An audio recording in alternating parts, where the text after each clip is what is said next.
বিসমিল্লাহ।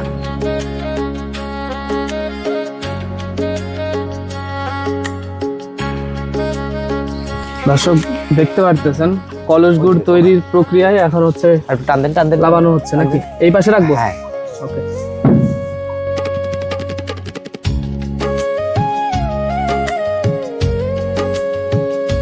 গ্রামের মেন মজাই কিন্তু এইগুলা, অর্থাৎ আমাদের যশোরের একটা ঐতিহ্যের ভিতরেও পড়ে এই ছোট ছোট বাচ্চারা এরকম গুড় খায়। তো আমাদের ভিডিও দেখে কিন্তু বেশি বাচ্চা আসতেছে না, এরা ছোট ছোট বিধায় এরা দুইজন আসছে। তোমরাও খাও গুড় এখান থেকে। তো এই দৃশ্য দেখলে কিন্তু যে কারোরই ভালো লাগবে। এ দেখেন এতটুকু বাচ্চায় কিভাবে গুড় নিয়ে খাচ্ছে দেখেন।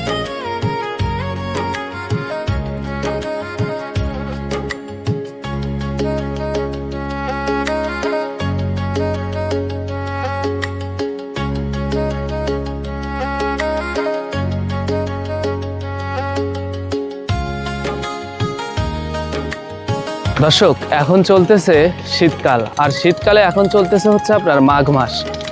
মাঘের শীত বাঘের গায়ে, এরকম একটা প্রবাদ বাক্য আছে। কিন্তু আমার আশেপাশে যে দেখতেছেন যে মানুষগুলো এখন প্রতিদিনের সকালের যে তাদের কর্মযজ্ঞ সেইগুলা কিন্তু করতেছে, অর্থাৎ গাছ থেকে সরাসরি খেজুরের রস সংগ্রহ, এবং এই রস সংগ্রহ করার পরেই কিন্তু খাঁটি যে খেজুরের গুড়টা ওইটা তৈরি হবে, সেটাই দেখানোর জন্য আমরা আসছি। আঙ্কেল, আপনাদের কি শীত লাগে না বলেন তো? এই যে এত সকালে আসেন, এসে কাজ শুরু করেছেন, আমরা তো দেখতেছি প্রায় সেই কয়টা থেকে 6টা থেকে আপনাদের কাজ শুরু হয়ে যায়। হ্যাঁ, 6টা থেকে শুরু করতে, তা নাহলে এতগুলো গাছ পাড়া যায় না তো, গাছ অনেক তো। আচ্ছা, এই যে তীব্র শীতের মধ্যে করেন, এতে তো কষ্ট হয় অনেক। না, কষ্ট তো হবেই, যেহেতু শীতের সময়। আচ্ছা, সবারই তো শীতে, আর আমাদেরও ঠান্ডা লাগতেছে, ঠান্ডায় যে বেহাল দশা। তো আজকে গাছকে আপনার সব কমপ্লিট পাড়া এখন? না, এখনো সব কমপ্লিট হয়নি। এখনো পারবেন গাছ? হ্যাঁ, এখনো গাছ পারবো। আচ্ছা, তো চলেন আপনার গাছ পাড়া দেখি আমরা আজকে। সরাসরি আমরা কিছু দিকটা দেখাই আমাদের দর্শকদের।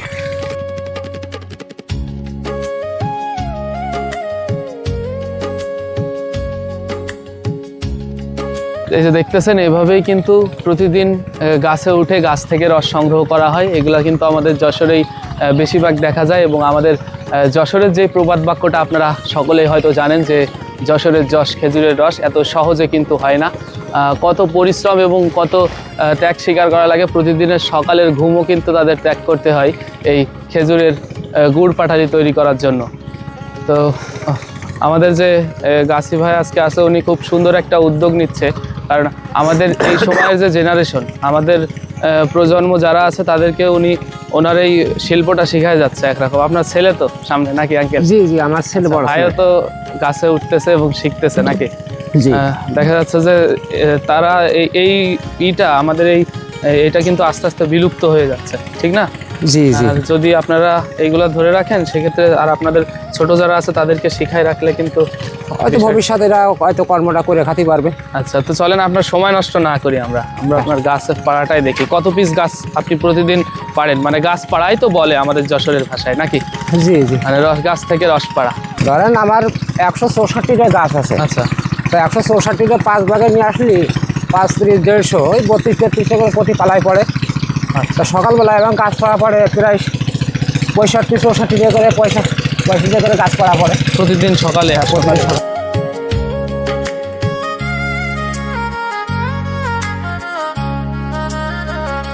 আপনারা প্রতিদিন সকালেই তো এভাবেই আপনাদের কাজ চলে নাকি? জি, আপনাদের নিত্যদিনের কাজ এইটাই। আচ্ছা, এই রস এখন গাছ থেকে সংগ্রহ করলেন এবং এটা হচ্ছে বাসায় যাবে? বাসায় নিয়ে যেতে এখান থেকেই হচ্ছে শুরু। আচ্ছা, এখন রস কেমন হচ্ছে? এখন আল্লাহর রহমতে রস শুরু হয়েছে তো, মনে করেন যে ঘন্টা 15 দিন আগের থেকে শুরু হয়েছে রস। আচ্ছা, আর শেষ 17তম দিন থাকবে, এইভাবেই থাকবে রস। মানে রস এখন ভালোই মানে যা পাচ্ছেন, যেহেতু এখন ভরপুর মাঘ মাস, তো এখন কি রস বেশি হচ্ছে নাকি? হ্যাঁ, মাঘ মাসেতে, পৌষ মাসের শেষের দিক থেকে রস শুরু হয়, আর 34 মাসের মধ্যে এইভাবে রস থাকবে। আচ্ছা, আপনাদের কমবে না। আজকে কতটুকু গুড় তৈরি হতে পারে আনুমানিক? কালকে সন্ধ্যের সময় রস ঝাড়িলাম তো। আচ্ছা, তারপর মনে করেন যে 10-12 কেজি মতন অরিজিনাল গুড় হবে। 10-12 কেজি, তাতে রস ধরতে হবে 60-65 লিটার। মানে অনেক গুড়ই এখন তৈরি হ্যাঁ, হবে এখন তো অনেক আমরা দর্শক আমাদের সাথে থাকেন, আমরা আমাদের দর্শকদেরকে দেখানোর চেষ্টা করব যে যশোরের ঐতিহ্যবাহী সেই খেজুরের গুড় কিভাবে তৈরি হয়। জি। তো সাথে থাকুক সবাই, ঠিক আছে।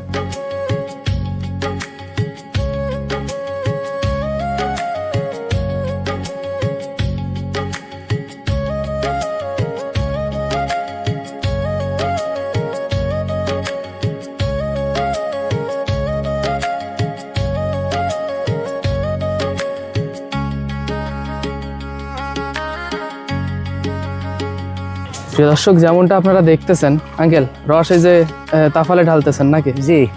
কত লিটার রস আজকে ঢাললেন তার তাফালের ভেতরে? এই জায়গায় মনে হয় 35-40 লিটার হতে পারে। আচ্ছা, এভাবেই চুলায় রস ঢেলে আর কি আপনার প্রথম কাজটা এখন শুরু হবে, যেহেতু রস সংগ্রহ শেষ, এখন হচ্ছে কাজ তাফালে ঢেলে তারপর হচ্ছে আপনার জ্বালানো। এবং কতক্ষণ পর্যন্ত এটা জ্বালাতে হবে?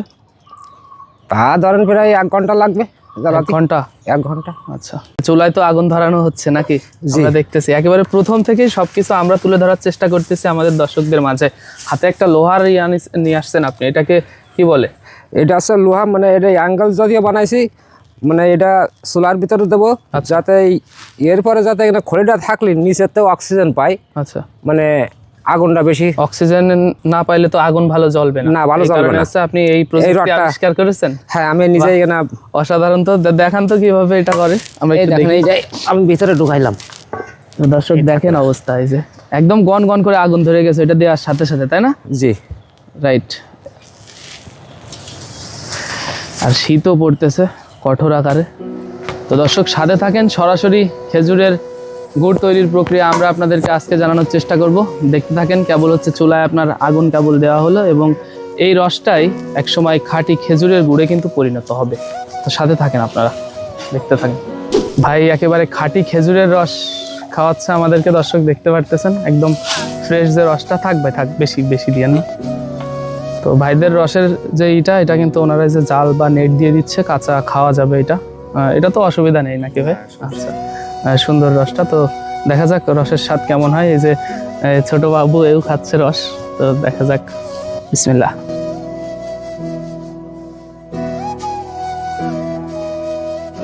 মাশাআল্লাহ।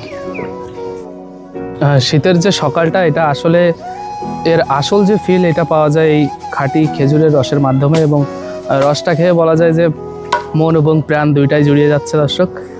সরাসরি খুবই সুন্দর। ঠিক আছে ভাই, আপনি রাখেন এটা। রসের স্বাদ সত্যিই অসাধারণ।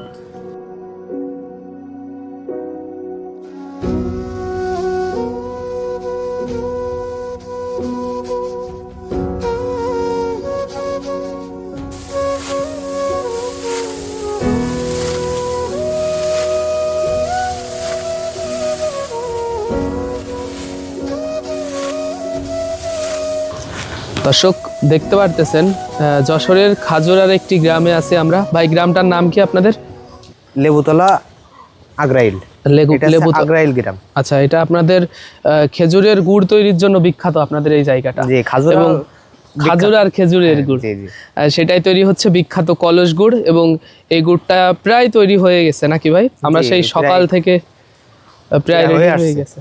আচ্ছা, আমরা সেই সকাল থেকে দেখানোর চেষ্টা করতেছি আমাদের দর্শকদের খাঁটি খেজুরের গুড় কিভাবে আমাদের যশোরে তৈরি করা হয়। এতক্ষণ পর্যন্ত আঙ্কেল ছিল আমাদের সাথে, এখন ভাইয়া আছে, আঙ্কেলের ছেলে। তো কথা হচ্ছে যে ফ্রেশ যে গুড়টা, অথেন্টিক ফ্রেশ গুড় তৈরির যে প্রক্রিয়াটা, ওটা আপনাদেরকে দেখানোর চেষ্টা করতেছি।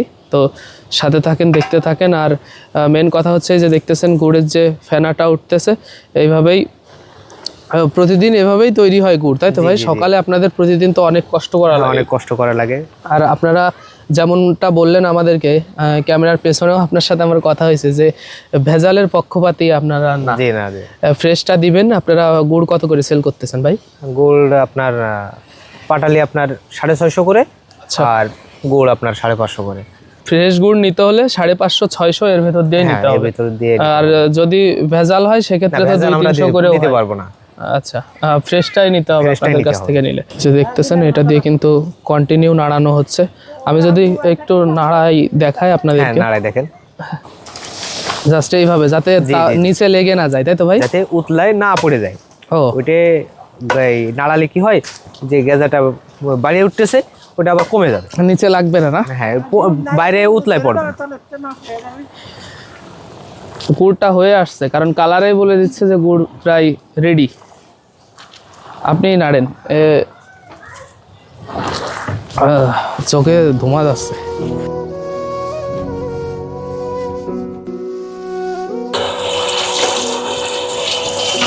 দর্শক দেখতে পারতেছেন কলস গুড় তৈরির প্রক্রিয়ায় এখন হচ্ছে আর টান দেন লাগানো হচ্ছে নাকি? এই পাশে রাখবো? হ্যাঁ।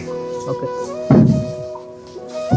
খুব সাবধানে এইসব কাজ করা লাগে, কারণ অনেকক্ষণ যাবত পরিশ্রমের ফসল বলা যায় এইগুলা। গুড় তৈরির জন্য এখন যে কাজটা করবেন সেটা হচ্ছে বীজ মারা হবে। হ্যাঁ, বিষ মারা হবে।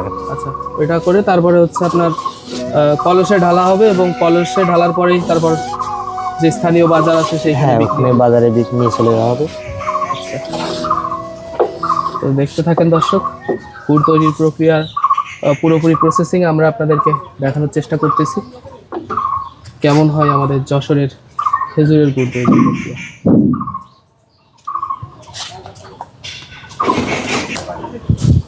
দেখেন দর্শক কিভাবে খেজুরের যে ডাল আছে, অর্থাৎ আমাদের যশোরের ভাষায় এটাকে বলে বাইগো, তাই না ভাই? হ্যাঁ, বাইগো বলে। আচ্ছা আচ্ছা, তো ওইটা দিয়েই কিভাবে ডলা হচ্ছে এবং ডলে ডলেই আর কি বীজ তৈরি হয় নাকি? জি, এই কতক্ষণ ডলা লাগে ভাই? ওই অল্প কিছুক্ষণ ডলা লাগে। যেমন 4-5 মিনিট? হ্যাঁ, ওরকমই সময়। যতক্ষণ না সাদা হয়ে বীজটা না আসে ততক্ষণ পর্যন্ত আর কি ডলা লাগে। এবং কন্টিনিউ এরকম ডলতে থাকতেই হবে? হ্যাঁ, ডলতে থামা যাবে না।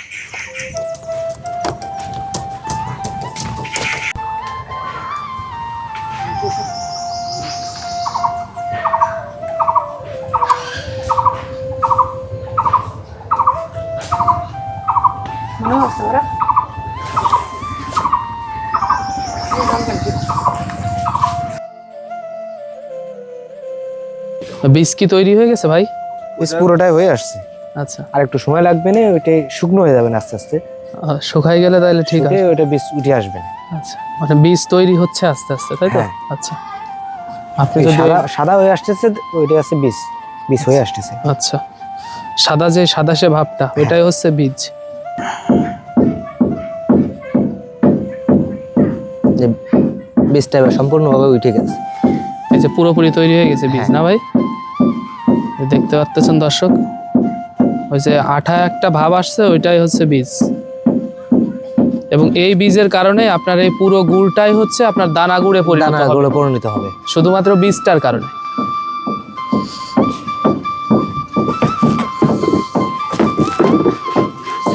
ভাই এই গুড়গুলাই হয়তো বিভিন্ন নাম দেয় মানুষ, একই তো সেই গুড়, চকলেট গুড় বলে। হ্যাঁ, চকলেট গুড় বলে। আপনার আছে যেগুলো চিংড়ির মতো হয়ে যায় আঠা আঠা, ওটা হচ্ছে চকলেট গুড় বলে।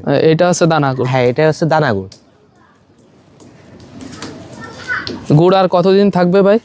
এখনো 2 মাস। এখনো 2 মাস থাকবে? এখনো 2 মাস। যেহেতু এখনো ভরপুর মাঘ মাস, মানে এখনো তো গুড় তৈরির এখন ভরপুর সিজন বলা হ্যাঁ, যায়। এখন পুরোপুরি রস চলে আসছে। মানে চৈত্রের মাসে যদি শীত পড়ে গুড় পাওয়া যাবে, যতদিন শীত থাকবে ততদিন গুড় থাকবে। গাছের কাঠের কাছে রসের এই কাঠ সময় যত শক্ত হবে তত রসের ফলনটা বেশি হবে। দর্শক দেখতেছেন প্রায় 2-3 ঘন্টা যাবত তৈরির পরেই কিন্তু অরিজিনাল সেই কলস গুড় তৈরি হয়ে গেল। এখন কলসে ভরা হচ্ছে গুড়। আঙ্কেল, এই এক কলসে কত কেজি গুড় ধরে? 8-9 কেজি ধরবে। আচ্ছা, এই কলসে ঢালার পরে এটা আর কি আপনার বাজারে নিয়ে বিক্রি করবেন?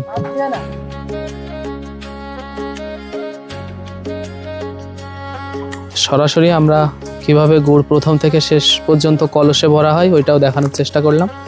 তাই এটাকে কি পদ্ধতি বলে? অসাধারণ একটা পদ্ধতি তো। এটা মুখের আকৃতি ভালো হবে।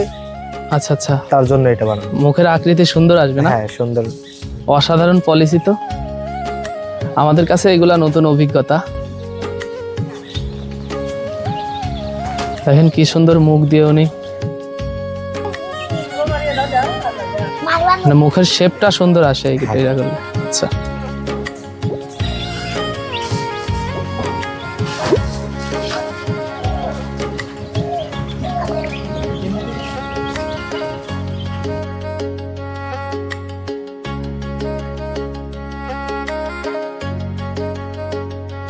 দর্শক দেখতে পারতেছেন এই গুড়ের আর একটা সুন্দর দৃশ্য কিন্তু এইগুলা। গুড় খাচ্ছ শোনা তুমি? খাও খাও, এখান থেকে নিয়ে খাও। গ্রামের মেন মজাই কিন্তু এইগুলা, অর্থাৎ আমাদের যশোরের একটা ঐতিহ্যর ভিতরেও পড়ে এই ছোটো ছোটো বাচ্চারা এরকম গুড় খায়। তো আমাদের ভিডিও দেখে কিন্তু বেশি বাচ্চা আসতেছে না, এরা ছোট ছোট বিধায় এরা 2 জন আসছে। তোমরাও খাও গুড় এখান থেকে। তো এই দৃশ্য দেখলে কিন্তু যে কারোরই ভালো লাগবে। এ দেখেন এতটুকু বাচ্চায় কিভাবে গুড় নিয়ে খাচ্ছে দেখেন। তো এইগুলা উপলব্ধি করার মতো ভিডিও, এইখানে কথা বলার কোনো দরকার নেই, আপনারা ভিডিওগুলো দেখে উপলব্ধি করেন, সত্যি দেখার মতো। খাও খাও। দর্শক দেখলেন আমাদের সেই গুড় তৈরির যে প্রক্রিয়ার ভিডিও আমরা আজকে করতেছি আমাদের দর্শকদের জন্য, নাকি আঙ্কেল? গুড় তৈরি শেষ করলেন এবং প্রায় 3 ঘন্টা যাবত কষ্টের পরেই কিন্তু আজকে 2 ভাঁড় গুড় পাওয়া গেছে, নাকি আঙ্কেল? আচ্ছা, 2 ভাঁড় গুড় পাইছেন। এবং আপনাদের সাথে আমি এই 3-4 ঘন্টা অবস্থান করার পরে আমার কাছে কি মনে হলো জানেন, যে আপনারা কোয়ালিটিটা মেনটেন করতেছেন সর্বোচ্চ। কারণ গুড় একবার নিয়ে সেটা সেকে নিচ্ছেন, নিয়ে ফ্রেশ গুড়টাই দিচ্ছেন। আমরা কি আমাদের দর্শকদের নিশ্চয়তা দিতে পারি আপনার কাছ থেকে আমরা ফ্রেশ গুড়টা পাবো? অবশ্যই পারবে। স্বাস্থ্যসম্মত যদি খেজুরি গুড় যদি নিতে হয় তাহলে হয়তো এই নাম্বারে যোগাযোগ, আমি নাম্বারটা দিয়ে দেবো, নাম্বারে যোগাযোগ করলে হয়তো আল্লাহর রহমতে আমি সেইখানে পৌঁছে দিই ইনশাআল্লাহ। ফ্রেশ গুড়টা আপনি দিবেন? হ্যাঁ। আচ্ছা, আমরা আপনার নাম্বারটাই দিব, সরাসরি আপনার কাছ থেকেই নিক। কারণ দেখা যাচ্ছে যে যেহেতু আপনি কষ্ট করতেছেন, আপনার কষ্টের সফলতা আল্লাহ তাআলা দিক, এটাই হচ্ছে আমাদের চাওয়া পাওয়া। তো আমাদেরকে আঙ্কেল আপনি আজকে সারাদিন অনেক হেল্প করেছেন এবং যশোরের এই খাজুরার ঐতিহ্য আমাদের মাঝে আপনি তুলে ধরেছেন, এই কারণে আপনাকে অসংখ্য ধন্যবাদ। এবং আপনার এই সুদীর্ঘ পথ চলাটা গুড় তৈরির কত বছর যাবত ছিলেন গুড় তৈরিতে? তা মনে করেন যে এবার প্রায় 30-31 বছর। 30-31 বছরের অভিজ্ঞতা আপনার? জি। তো এতগুলো বছর যাবত যেহেতু আপনি এই কাজের সাথে জড়িত আছেন, সেহেতু আর এখন দেখা যাচ্ছে এই কাজটার খুব ভালো একটা সম্মান এসে গেছে আমাদের যশোরের আগে। বুকে। হ্যাঁ, আগে যে কথা গুড়ির দাম ছিল তাতে তো খুব লস হতো, কিন্তু বর্তমান বাজারে গুড়ির দামও বেশি। গুড় কেন দাম হয়েছে, আমি গাছে যখনই নেট টাঙাইছি, আচ্ছা, মানে তখনই আমার এই গুড়ির মানটা বাড়িয়েছে। দামটা ভালো আসছে, মানটাও ভালো আসছে। আচ্ছা, তো সরাসরি গুড় তৈরির প্রক্রিয়া দেখালাম এবং এভাবেই তৈরি করে আপনারা তো প্রতিদিনই বিক্রি করেন। এগুলো কিন্তু অনেক কষ্টসাধ্য একটা কাজ। আমরা যতক্ষণ পর্যন্ত ছিলাম দর্শক দেখেছি তাদের ফ্যামিলির প্রতিটা সদস্যই প্রত্যেকদিন দেখা যাচ্ছে 6টার থেকে উঠে আপনাদের এই কাজ শুরু করতে। 6টার থেকে কি তার আগে উঠতে হয়, মনে করেন যে 6টায় হচ্ছে বেশিরভাগ উঠা হয়। বেশিরভাগ 6টার থেকে উঠে আপনাদের এই কাজ শুরু হয়ে যায়। দেখেন এখন দেখালে প্রায় 10টা বাজে, এখন এই কাজটা শেষ হলো আমার। আচ্ছা, তো সুদীর্ঘ একটা টাইমও আপনাদের লেগে যায় এটা তৈরি করতে, সময় লাগে। তো আমরা দেখলাম আমাদেরকেও আপনি টাইম দিয়েছেন আঙ্কেল, অসংখ্য ধন্যবাদ। আপনার আগামী পথ চলাটা আরো সুন্দর হোক, আপনার জন্য দোয়া রইল। দোয়া করবেন আমাদের জন্য। ভালো থাকবেন। আসসালামু আলাইকুম। আসসালামু আলাইকুম।